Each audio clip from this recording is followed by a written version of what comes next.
Assalamualaikum warahmatullahi wabarakatuh. Bismillah, alhamdulillah, wassalatu wassalamu ala rasulillah, la hawla wa la quwwata illa billah, amma ba'd. Puji syukur kepada Allah subhanahu wa ta'ala atas semua limpahan karunia nikmatnya. Salawat serta salam mari kita selalu haturkan kepada Nabi kita Muhammad sallallahu alaihi wasallam. Mudah-mudahan kita mendapatkan syafaat beliau hingga yaumul akhir. Amin ya rabbal alamin.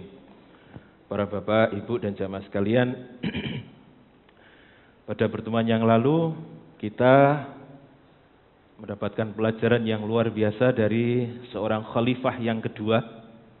Siapa Pak khalifah yang kedua? Sayyidina Umar bin Khattab. Tentang kesederhanaan. Ya. Jadi Sayyidina Umar ini memang anaknya orang biasa-biasa. Sehingga mulai kehidupannya dari beliau masih kecil ya biasa-biasa saja. Jadi kota Yerusalem itu takluk dan sudah menyerah. Tetapi syaratnya adalah yang menerima kunci langsung, kunci gerbang berarti Pak. Ini harus Sayyidina Umar bin Khattab sebagai pemimpin. Oleh sebab itu atas undangan dari uskup siapa kemarin Pak? Masih ingat Pak? Sinten? Sophronius. Uskup Sophronius. Uskup itu berarti di atasnya pendeta. Jadi atas undangan uskup Sophronius, Sayyidina Umar kemudian bertandang ke Palestina, tepatnya ke kota Yerusalem. Nah dalam perjalanan dinas ini Pak, perjalanan dinas Pak, undangan resmi ya. Beliau ini hanya ditemani oleh satu orang pembantu. Dengan satu kendaraan. Satu kendaraan. Kenapa enggak dua cepat kan? Beliau mengatakan ini adalah salah satu cara untuk menghemat. Jadi naiknya ini gantian Pak. Masya Allah. Gantian. Nah kedatangan Sayyidina Umar ini kemudian disambut dengan meriah oleh uskup Sophronius. Jadi untuk menghormati kedatangan Sayyidina Umar, uskup Sophronius dengan pendeta-pendeta bawahannya ini memakai baju-baju yang sangat bagus, baju-baju kebesaran seorang pendeta. Pernah lihat ini Pak ya? Acara-acara di Vatikan ya? Nah, di TV biasa disiarkan. Ya, bajunya bagus-bagus. Bajunya bagus-bagus, aksesorisnya juga bagus-bagus. Jadi mereka menyambut kedatangan Sayyidina Umar dengan pakaian yang bagus-bagus. Bahannya juga dari yang terbaik. Sebab mereka juga membayangkan pemimpin Islam itu yang mampu menaklukkan Persia, bahkan secara keseluruhan. Padahal Persia itu negara adidaya pada waktu itu. Kemudian mulai menaklukkan Romawi. Pasti pakaiannya juga bagus, Masya Allah. Nah setelah beberapa lama menunggu Pak, mereka melihat ada rombongan dengan seorang laki-laki yang duduk di atas kendaraan. Tetapi rombongan ini tidak pantas sama sekali kalau itu adalah seorang pemimpin. Sangat sederhana. Jadi mereka tidak begitu menghiraukan. Sebab memang tidak ada tanda-tanda bahwa yang datangnya adalah seorang pemimpin. Tetapi betapa terkejutnya mereka ketika disampaikan bahwa rombongan Amirul Mukminin Khalifah Umar bin Khattab telah mulai memasuki kota. Masya Allah. Lalu mereka pun memberikan penghormatan kepada pemimpin Islam ini. Tetapi lagi-lagi belum hilang keheranan mereka. Ternyata yang disangka Umar bin Khattab karena berada di atas kendaraan, sementara Sayyidina Umar ini karena gantian, ya. Sayyidina Umar pas ini giliran di bawah. Ya. Ternyata yang disangka khalifah itu adalah pembantunya, Pak. Masya Allah. Ini lebih shock lagi. Ya. Jadi sekali lagi Sayyidina Umar hanya membawa kendaraan satu untuk bergantian. Digunakan secara bergantian. Alasannya apa nih, Pak? Penghematan. Ya. Penghematan. Jadi pemerintah sekarang ini sedang melakukan penghematan. Di mana-mana dihemat itu. Salah satunya untuk program apa, Pak? MBG. MBG. Bu, napa MBG ini? Jenengan tanglet putaran jenengan. Nah, para jamaah sekalian, setibanya Sayyidina Umar di kota Yerusalem, kemudian menandatangani perjanjian damai, yaitu pemimpin Yerusalem yang diwakili oleh Uskup Sophronius ini menyerahkan kota Yerusalem secara damai kepada Sayyidina Umar. Maka perjanjian ini kemudian disebut dengan perjanjian Umariyah. Perjanjian Umariyah. Masya Allah. Jadi sekali lagi, Uskup Sophronius menyerahkan kunci pintu kota Yerusalem kepada Khalifah Umar bin Khattab. Sebagai seorang pemimpin Islam, Umar bin Khattab kemudian memberikan kebebasan, baik itu secara sipil maupun keagamaan, kepada umat Kristen. Jadi waktu itu Romawi memang agamanya semuanya Kristen. Masya Allah. Diberikan kebebasan, baik secara sipil maupun keagamaan, kepada umat Kristen, dan harus membayar pajak, atau dalam istilah Islam itu jizyah. Jadi pajak itu lebih kecil daripada zakat, Pak. Jadi zakat itu lebih besar daripada pajak. Kalau masuk Islam justru akan ditarik lebih besar, gitu maksudnya. Masya Allah. Perjanjian itu kemudian ditandatangani oleh Khalifah Umar atas nama orang-orang Muslim, atas nama umat Muslim, dan disaksikan oleh Khalid bin Walid, Amr bin As, kemudian Muawiyah bin Abi Sufyan, dan yang lain-lain. Lalu isinya seperti apa? Kemarin sudah saya sampaikan. Isinya yang pertama adalah memberikan jaminan keamanan kepada penduduk Elia atau penduduk Yerusalem bagi jiwa raga dan harta benda mereka, termasuk gereja-gereja dan tiang-tiang salib mereka dan seluruh tradisi kepercayaan agama mereka. Jadi tidak ada yang diubah sama sekali, Pak. Tidak ada paksaan untuk masuk Islam, tetapi justru dijamin. Maksudnya dijamin itu kalau ada orang Islam, orang Islam pribadi kemudian merusak gereja atau menurunkan kayu salib itu karena dianggap apa ini, terus diturunkan, maka dia akan mendapatkan hukuman. Itu maksudnya begitu. Jadi dijamin, Pak. Tidak ada yang merusak gereja, tidak ada yang merusak kayu salib, dan kemudian yang kedua isinya adalah gereja-gereja tak akan diduduki atau dihancurkan. Padahal ini perang loh, Pak, awalnya, perang kan. Gereja-gereja tidak akan diduduki atau dihancurkan. Tidak akan dikurangi atau diubah. Tidak akan dirampas salib-salib mereka. Barangkali panjenengan sering kan orang-orang Kristen itu pakai salib di kalungnya dan lain-lain. Pendeta-pendeta juga pakai salib pakai di kalung gitu ya. Tidak akan dirampas sama sekali. Baik kayu salib maupun harta-harta mereka. Mereka tidak akan dimusuhi karena keyakinan agamanya dan tidak akan diganggu atau diancam oleh seorang pun dari umat muslim. Masya Allah. Ya. Jadi memang benar-benar diberi kebebasan, Pak.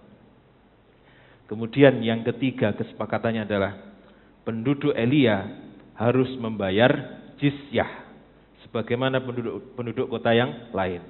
Untuk apa? Ya supaya pemerintahan itu jalan, Pak. Kalau nggak ada pajak, ya nggak jalan. Untuk membayar ini gila apa? Pegawai-pegawai itu loh. Jenengan nek boikot pajak nggih negara nggak akan jalan. Masya Allah. Kemudian yang keempat adalah penduduk Elia harus mengusir bangsa Romawi dari kota itu. Kecuali mereka atau bangsa Romawi itu ingin tetap tinggal bersama dengan penduduk Elia. Jadi para jamaah sekalian, Yerusalem itu orangnya ini berbangsa Arab, Pak. Tetapi waktu dikuasai oleh Romawi, banyak orang-orang Romawi non-Arab yang tinggal di Yerusalem. Sehingga kemudian kesepakatannya adalah penduduk Elia harus mengusir bangsa Romawi dari kota itu. Kecuali mereka ingin tetap tinggal bersama dengan penduduk Elia dan menjadi ahlu zimmah namanya. Ahlu zimmah. Kenapa ahlu zimmah niku? Non muslim yang mau hidup berdampingan secara damai dengan orang-orang muslim. Maka ahlu zimmah ini dijamin, Pak, oleh Nabi. Sehingga kalau ada orang yang menzolimi, kalau misalnya di Indonesia ini kan orang Kristennya lebih sedikit daripada Islam. Atau di Siwalan inilah, mungkin ada orang Kristen. Terus dizolimi, maka dia nanti akan berhadapan dengan Nabi di akhirat kelak. Masya Allah. Ya. Jadi benar-benar dijamin dunia akhirat. Mentang-mentang gak kira wani balas terus dizolimi. Dan orang zolim itu, Pak. Ya. Mohon maaf, orang yang dizolimi itu doanya dikabulkan, pasti dikabulkan, mustajab, Pak. Doaul mazlum mustajabun. Walau kana fasikon, walau kana kafiron. Masya Allah. Jadi walaupun dia itu orang kafir, non muslim, kok dizolimi, lalu dia berdoa, maka doanya pasti akan dikabulkan. Sebab Allah sama sekali tidak suka dengan orang yang zalim. Dan salah satu kenapa dulu kerajaan-kerajaan Islam, kekuasaan Islam, terutama di Spanyol dulu, Pak. Kenapa sekarang sampai sekarang habis tuh? Karena salah satunya adalah masalah zalim ini, Pak. Mentang-mentang kuasa kemudian yang non-Islam kemudian dizolimi, tidak terasa. Gak kira iso bales itu. Tidak terasa, akhirnya habis. Islam di Spanyol sampai sekarang belum bangkit lagi. Dan alhamdulillah kemarin saya melihat di beberapa podcast itu ada orang Spanyol yang datang ke Indonesia untuk masuk Islam. Masya Allah. Ya. Spanyol. Ya. Baik, kita lanjutkan. Kemudian yang kelima, Pak. Seluruh penduduk Elia atau Yerusalem itu bebas untuk pergi dengan harta dan jiwanya, ikut bangsa Romawi atau ke kota Konstantinopel yang sekarang menjadi ibu kota Turki, yaitu Istanbul. Masya Allah. Jadi ini adalah kesepakatan yang dibuat oleh Sayyidina Umar bin Khattab untuk penduduk Yerusalem. Para jamaah sekalian, dengan apa yang dilakukan oleh Sayyidina Umar ini, dengan kesederhanaan yang begitu luar biasa, maka penduduk Elia atau Yerusalem ini sangat simpati kepada Sayyidina Umar, sangat tertarik kepada Islam. Apalagi dengan isi perjanjian yang sedemikian rupa. Mereka dijamin hak-hak berwarga negara, mulai dari harta, keyakinan dan lain-lain. Masya Allah.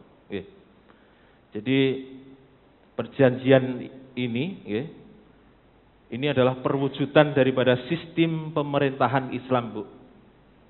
Sistem pemerintahan Islam yang indah, yang toleran, yang moderat, dan yang paling utama adalah adil. Adil ini kunci, Pak. Pemerintahan Islam tapi nggak adil, maka sebentar saja akan habis. Masya Allah. Pemerintahan non-Islam, orang non-Islam berkuasa tapi adil, insya Allah lancar. Seperti halnya yang dilakukan oleh sinten penguasa Romawi, masih ingat? Heraklius, Heraklius. Heraklius itu kekuasaannya langgeng, Pak. Bahkan Nabi pun mendoakan itu. Semoga langgeng kuasanya. Masya Allah. Jadi yang penting adalah keadilan itu, Pak. Jangan semena-mena. Mentang-mentang gak kira wani bales terus dizolimi. Masya Allah. Nah, dengan sistem inilah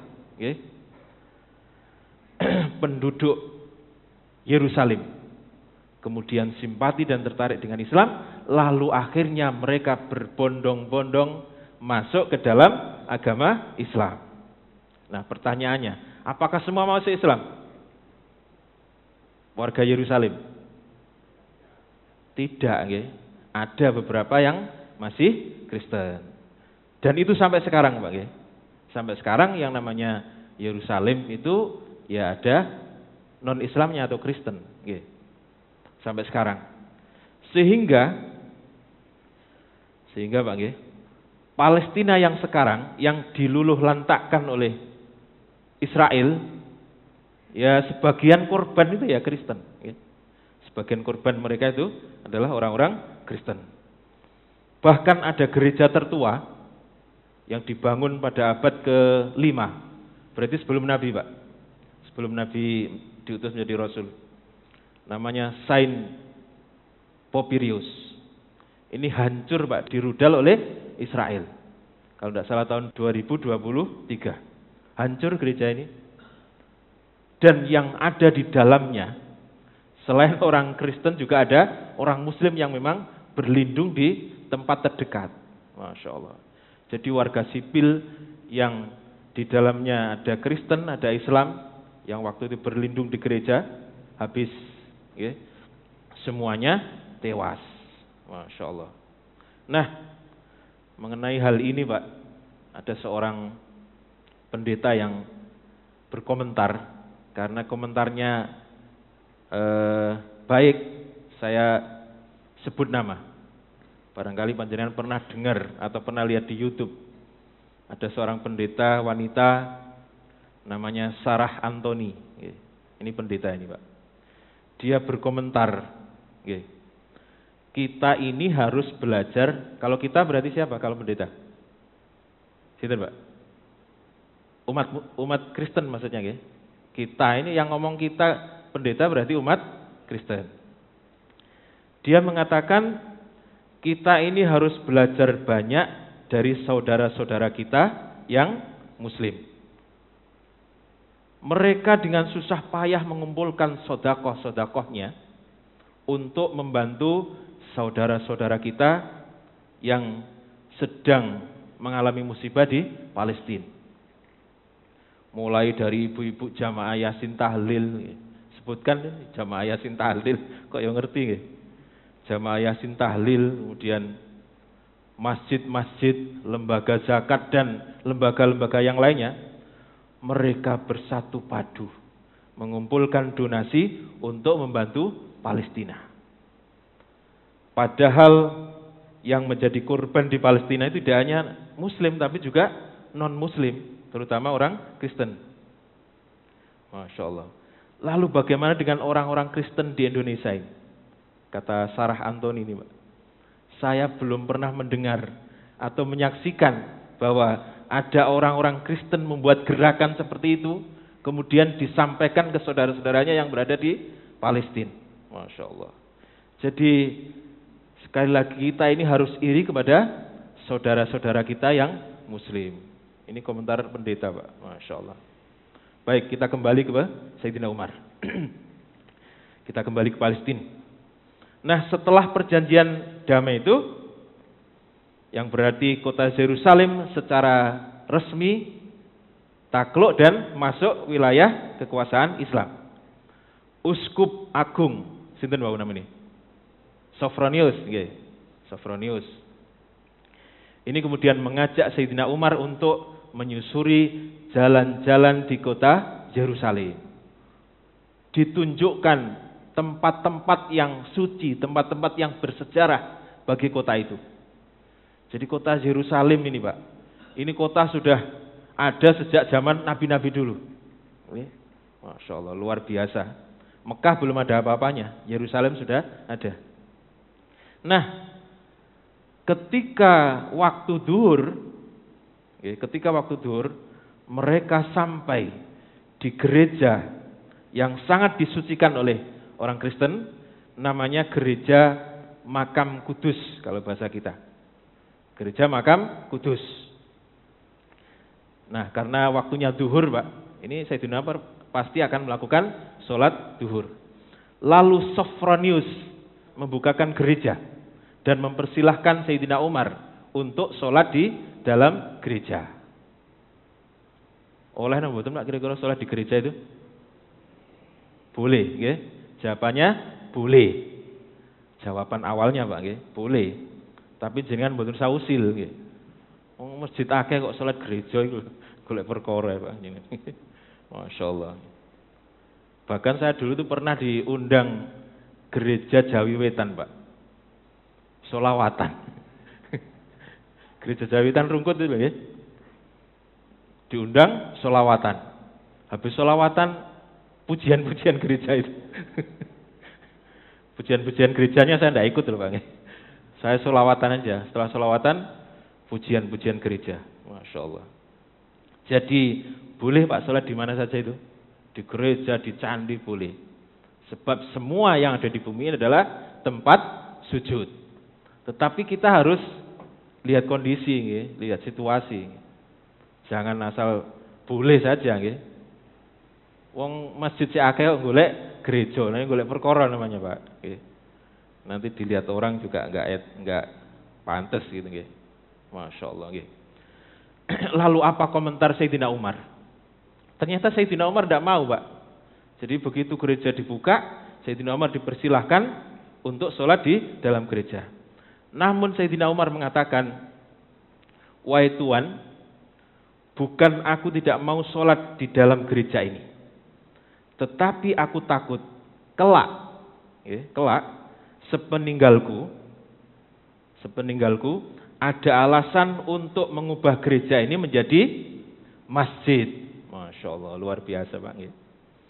Jadi sekali lagi sholat di dalam gereja itu boleh, tetapi Sayyidina Umar mengatakan, saya takut nanti kalau saya sholat di sini kemudian umat-umat setelah saya itu kemudian mengatakan bahwa itu dulu pernah dipakai Umar untuk sholat, kita jadikan masjid saja.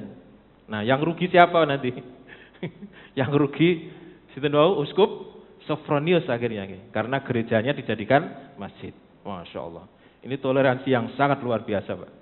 Jadi takut nanti kalau gereja itu diubah menjadi masjid. Dengan kata lain, Sayyidina Umar ingin bahwa gereja itu tetap gereja. Kecuali kalau umatnya kemudian gal didik masuk Islam terus entek ya urusan umatnya itu. Tapi bukan karena Sayyidina Umar. Masya Allah. Baik, kita lanjutkan. Sayyidina Umar kemudian meminta ditunjukkan tempat bekas peribadatan Nabi Daud, sekaligus bekas kuil Sulaiman, yang kemudian lebih dikenal dengan Haram Asy-Syarif namanya. Haram Asy-Syarif, tanah suci yang dimuliakan. Nah, para jamaah sekalian, di tempat inilah terdapat batu yang namanya Qubbatus Sakhra. Qubbatus Sakhra. Apa itu? Nah, Pak, Qubbatus Sakhra itu. kubah yang terbuat dari batu. Tidak tahu kubahnya itu di atas atau di bawah, saya belum paham ini. Kok disebut kubah itu? Kubatus sokhra atau kubah batu. Atau mungkin kubahnya di bawah tapi melengkung gitu, sehingga disebut kubah. Masya Allah. Dan kubatus sokhra inilah yang digunakan Nabi berpijak ketika mau Isra Mi'raj, mau Mi'raj ke atas. Kubah inilah, sekali lagi, batu atau disebut dengan kubatus sokhra inilah yang digunakan pijakan Nabi ketika mau naik ke Sidratul Muntaha dalam peristiwa Mi'raj atau Isra Mi'raj. Masya Allah. Tetapi apa yang dilihat oleh Sayyidina Umar? Beliau melihat tempat itu sudah tidak dirawat. Dan yang menyedihkan adalah tempat itu sudah dijadikan pembuangan sampah, Pak. Kalau bahasa kita TPA, tempat pembuangan akhir. Betapa menyedihkannya. Tempat suci dulu pernah dipakai Nabi Daud, pernah dipakai Nabi Sulaiman, dan pernah dipakai untuk pijakan Nabi ketika mau ke Sidratul Muntaha, dan sekarang terlihat tidak terawat, bahkan dipenuhi oleh sampah. Masya Allah. Tetapi ini memang disengaja, Pak. Disengaja oleh orang-orang Kristen untuk menghinakan tempat itu. Kalau orang Yahudi masih hormat dengan ini, Pak. Nanti kisahnya nyambung. Jadi orang Yahudi masih menghormati ini karena ada Nabi Daud dan Sulaiman. Tetapi bagi orang Kristen, wah, ini kayak tempat sampah, cek gak dieling-eling mana gitu. Supaya mereka tidak ingat, Masya Allah. Jadi tujuannya untuk menghinakan tempat yang disucikan oleh orang Islam dan orang Yahudi.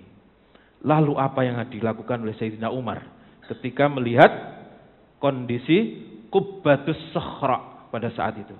Akan kita bahas pada pertemuan yang akan datang. Demikian, kurang lebihnya mohon maaf. Mudah-mudahan manfaat. Wassalamualaikum warahmatullahi wabarakatuh.